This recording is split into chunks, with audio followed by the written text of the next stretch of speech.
Assalamualaikum warahmatullahi wabarakatuh dan salam sejahtera semua kepada pelajar-pelajar, terutamanya ahli-ahli Kelab Petang SMK Taman Mutiara 2 Johor Bahru. Okey, memandangkan kita tidak dapat menjalankan perjumpaan kelab secara bersemuka, maka kita mengambil pendekatan dengan mengadakan perjumpaan secara atas talian. Di sini ingin cikgu kongsikan kepada semua ahli Kelab Petang SMK Taman Mutiara 2 tentang sejarah sukan petang.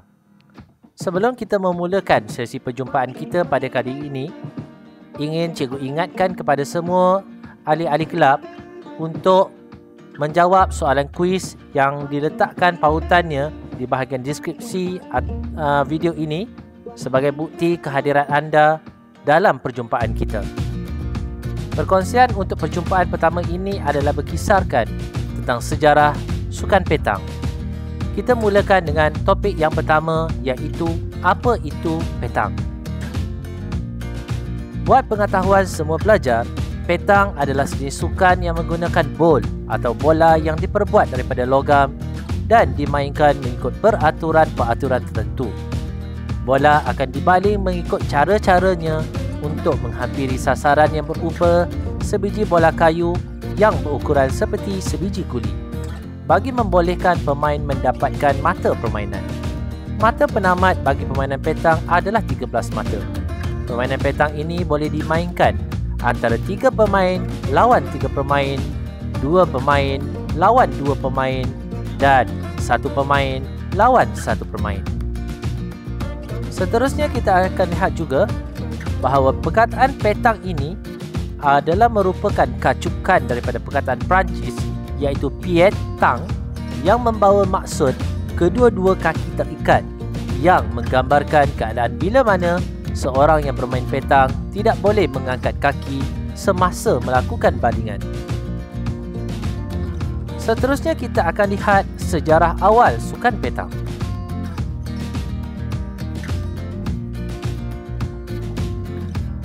Petang adalah sejenis sukan yang telah berkembang berabad-abad lamanya dan dimainkan berbagai cara dan gaya.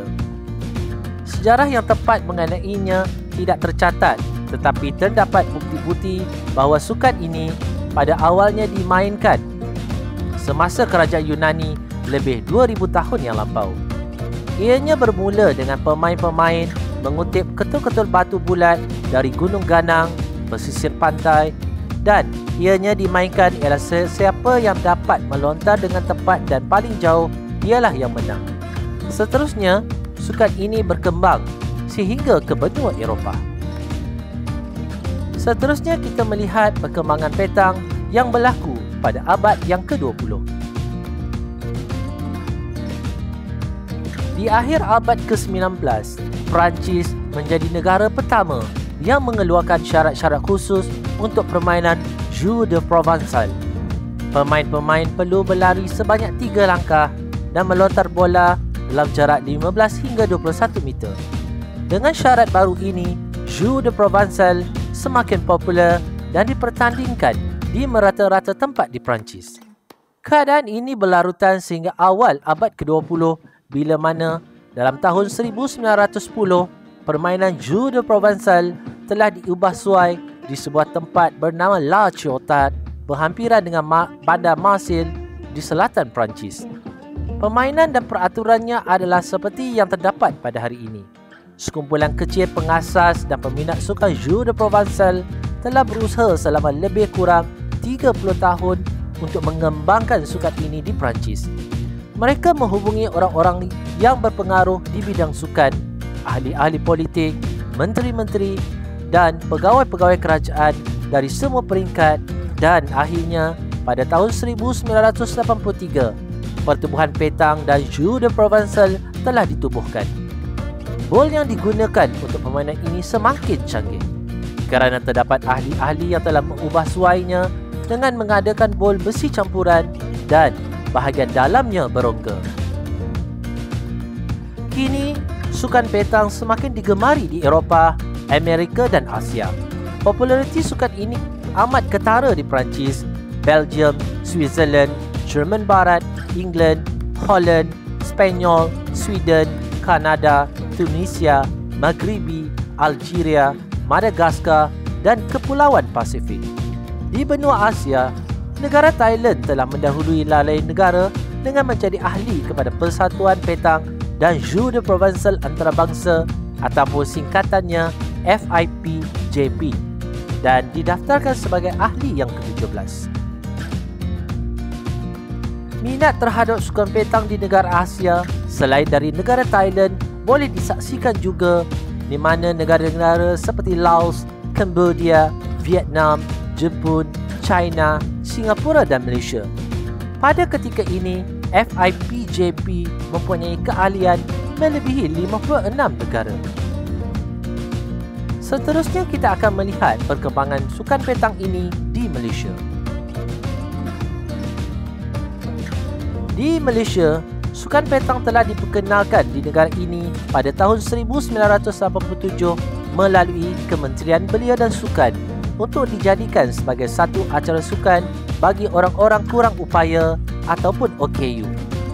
Di pertengahan tahun 1989, Yang Mulia Profesor Diraja Ungku Abdul Aziz selaku Yang di-Pertua Angkasa telah memperkenalkan sukan ini kepada koperasi-koperasi di Malaysia.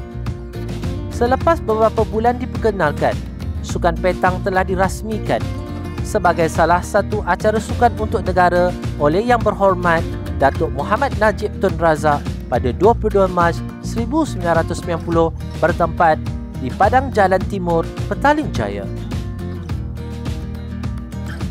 Semenjak dibawa masuk ke negara ini, pihak angkasa secara berterusan telah memperkenalkan dan mempromosikan sukan petang melalui demonstrasi, kursus dan pertandingan.